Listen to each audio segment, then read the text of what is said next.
Mayor चुनाव इस बार काफ़ी चर्चा में रहा। सुप्रीम कोर्ट ने फटकार लगाई है कि जो मेयर चुनाव अधिकारी थे उन पर मुकदमा चलना चाहिए।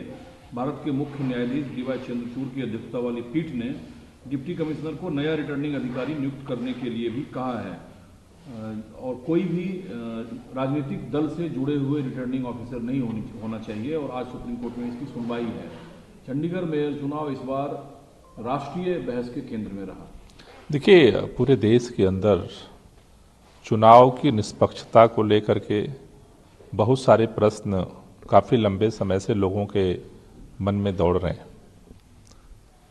उस दौर में जिस तरह से चंडीगढ़ में मेयर के चुनाव में चुनाव अधिकारी के द्वारा गड़बड़ी की गई और वो गड़बड़ी सीसीटीवी कैमरे में कैद हुई, जिसको पूरे देश ने देखा है कि किस तरह से बहुमत को अल्पमत में बदलने के लिए चुनाव अधिकारी वोटों को कैंसिल करते हैं, किस तरह से बैलेट पेपर पे खुद निशान लगाते हैं।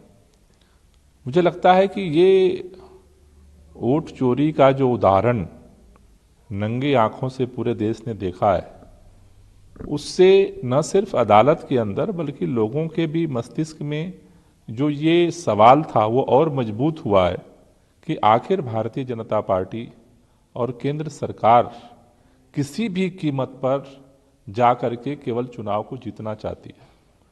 बात वोटिंग की प्रक्रिया तक ही नहीं है। अब उनको लगता है कि सुप्रीम कोर्ट से दोबारा चुनाव करने का आदेश फाइनल होगा और इसलिए उन्होंने फिर एक षड्यंत्र करके विधायक जो पार्षद हैं उनके खरीद फरोख्त भी शुरू कर दी। तो ये पूरा देश देख रहा है और ये इस बात का एक नमूना है कि आखिर भारतीय लोकतंत्र को भारतीय जनता पार्टी और केंद्र सरकार किस दिशा में लेके जाना चाहती है।